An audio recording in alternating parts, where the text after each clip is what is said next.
사무엘의 3장 8절 말씀을 함께 보도록 하겠습니다.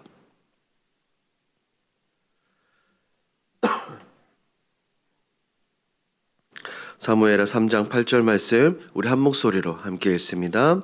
아브넬이 이스보셋의 말을 매우 분하게 여겨 이르되 내가 유다의 계머리냐 내가 오늘 당신의 아버지 사울의 집과 그의 형제와 그의 친구에게 은혜를 베풀어 당신을 다윗의 손에 내주지 아니하였거늘 당신이 오늘 이 여인에게 관한 허물을 내게 돌리는도다.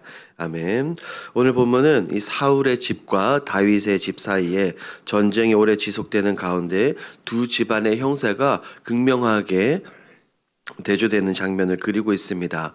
하나님께 선택받고 하나님께서 세우신 다윗의 집은 시간이 갈수록 강성해지지만 하나님께 버림받은 사울의 집은 점점 약해져 갑니다. 이러한 위기 가운데 사울의 군사령관 아브넬은 왕인 이스보셋보다 훨씬 더 큰 실권을 장악하죠. 그리고 선왕의 첩을 범하는 굉장한 오만함을 보입니다. 이를 책망하는 이 이스보셋에게 분노한 아브넬은 평소 알고 있던 하나님의 약속, 이것을 오직 자신의 정치적 유익과 보복을 위한 도구로 내세우는 장면입니다. 오늘 본문을 더 깊이 한번 살펴봅니다. 내용 관찰 1번입니다. 사울의 집과 다윗의 집은 전쟁을 치르며 점점 어떻게 됩니까?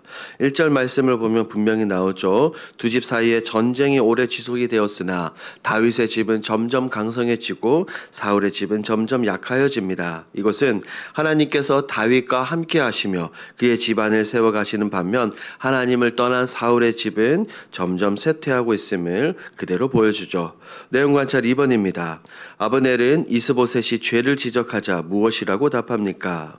아브넬은 이스보셋의 지적에 굉장히 크게 분노하죠. 그리고 하나님께서 다윗에게 맹세하신 대로 자신이 그 일을 이루지 않으면 하나님이 아브넬에게 벌 위에 벌을 내리심이 마땅하다고 이렇게 말합니다. 지금 그는 나라를 사울의 집에서 다윗에게 옮겨 다윗의 왕위를 단에서부터 브엘세바까지 이스라엘과 유다에 세우겠다고 당당하게 선언합니다. 지금 이렇게 말하는 이것은 평소 그가 하나님의 뜻을 알고 있었음에도 불구하고 그대로 하지 않았다는 겁니다. 자신의 감정과 유익에 따라 하나님의 뜻을 이용하려는 이 아브넬의 굉장히 교만한 태도를 볼 수 있습니다. 자, 왜 이렇게 했는지 한번 살펴봅니다. 연구와 묵상입니다. 아브넬은 왜 자신의 죄를 회개하기보다 하나님의 뜻을 핑계로 자신의 행동을 합리화합니까? 아브넬이 이렇게 행동했던 것은 그의 신앙이 하나님 중심이 아니라 자기 만족과 유익과 권력을 중심으로 그가 움직였기 때문입니다. 즉 이 아브넬은 하나님의 뜻을 자신의 수단으로 야망을 이루는 도구로 삼았기 때문입니다. 그는 알고 있었어요. 하나님께서 다윗을 왕으로 세우려 한다는 사실을 이미 알고 있었습니다. 하지만 그가 이스보셋과 함께 했던 것은 자신의 기득권을 지키기 위해 하나님의 뜻을 의도적으로 거스렸던 것입니다. 그러다 지금 자신의 입지가 좁아지자 이제야 지금에서야 비로소 하나님의 맹세를 운운하며 다윗에게 투항하겠다라고 말하는 것이죠. 이것은 하나님의 주권에 순종하는 것이 아니라 하나님을 자신의 정치적 이익과 보복을 위한 편리한 도구로 이용하는 전형적인 하나님을 떠난 불신앙의 태도를 보여주고 있습니다. 더불어 이런 행동은 교만이 회개의 마음을 가렸기 때문이죠. 진정한 믿음이라는 것은 내 의를 주장하기보다 하나님의 판단을 기다리며 겸손하게 반응하는 것이지만 아브넬은 그렇게 하지 않았습니다. 자신의 잘못, 자신의 허물이 지적되자 오히려 분노하죠. 내가 개머리냐라고 격분합니다.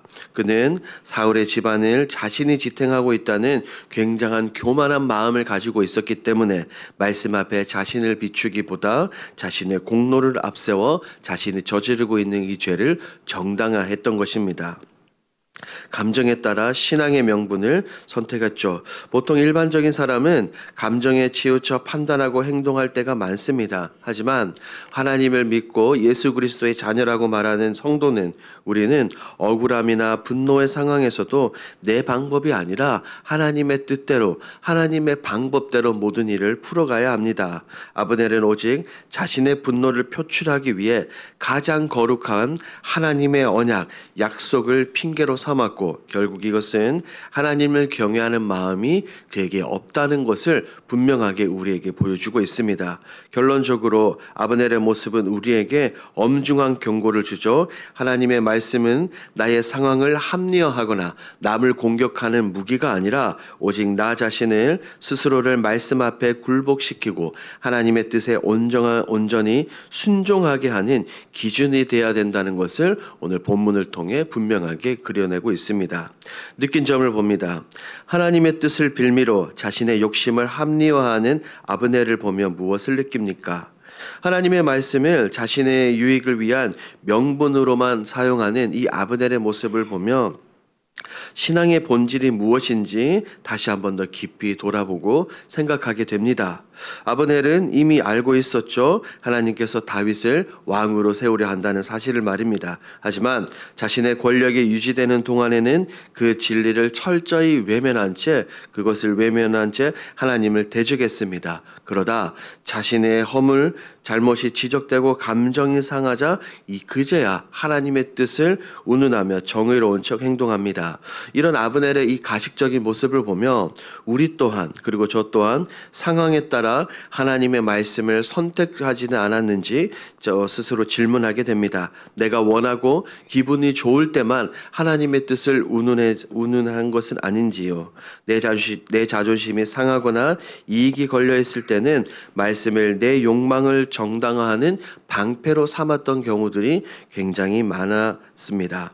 이런 순간들이 떠올라 때로는 두렵고 떨리는 마음이 듭니다. 결국 이 아브넬의 실패는 하나님을 주인으로 모신 것이 아니라 하나님을 신앙을 자신의 도구로 여겼다는 점에 있죠. 진정한 믿음이라는 것은 내 상황이 어떠하든지 간에 하나님 말씀 앞에 굴복하며 엎드려야 된다는 것을 다시금 마음에 깊이 새기게 됩니다. 적용을 봅니다.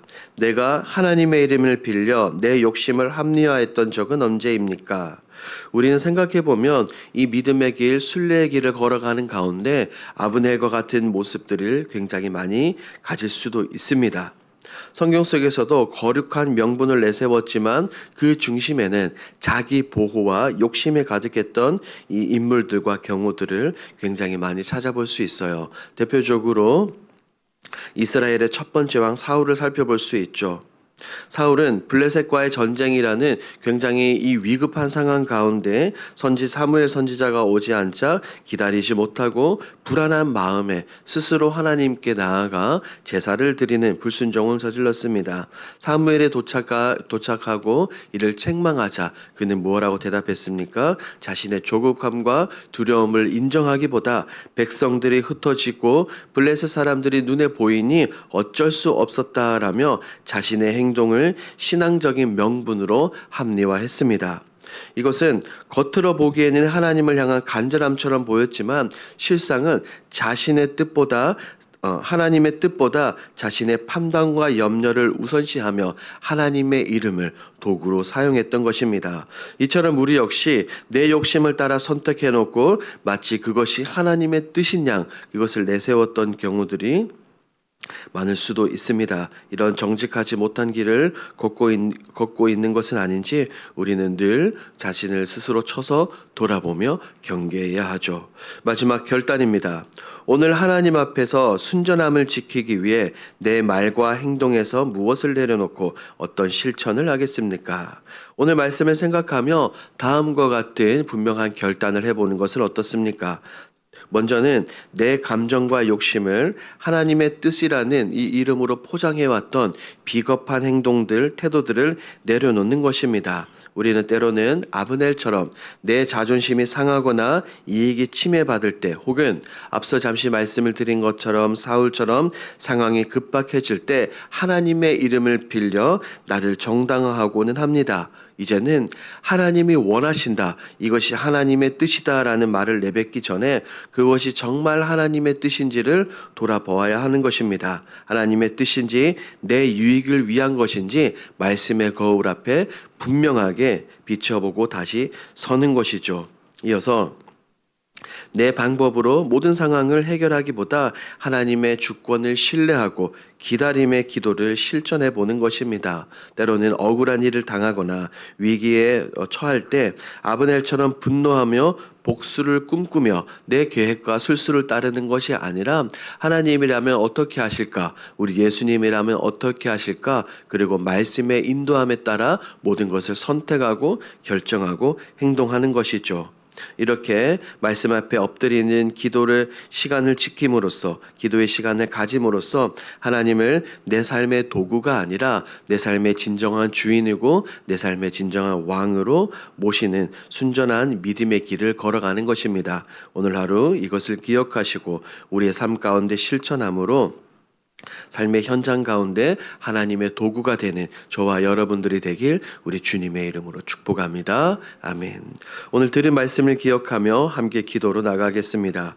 첫 번째, 순결한 신앙을 유지하며 달려가게 하옵소서. 하나님의 이름을 내 유익을 위해 빌리지 않게 하시고 어떤 상황에서도 하나님께 순종하게 하옵소서. 우리 2월 공동 기도 제목입니다. 은혜로 세워진 길동교회가 더 큰 은혜를 힘입어 미래를 향해 전진하게 하옵소서. 모든 성도가 하나님의 꿈과 비전이 아름답게 펼쳐지는 것을 다 함께 누리게 하옵소서. 이와 같은 공동 기도 제목으로 기도하시고 여러분들이 가지고 오신 개인 기도 제목으로 자유롭게 기도하시다가 돌아가겠습니다. 우리 주여 힘차게 부르시고 기도합니다. 주여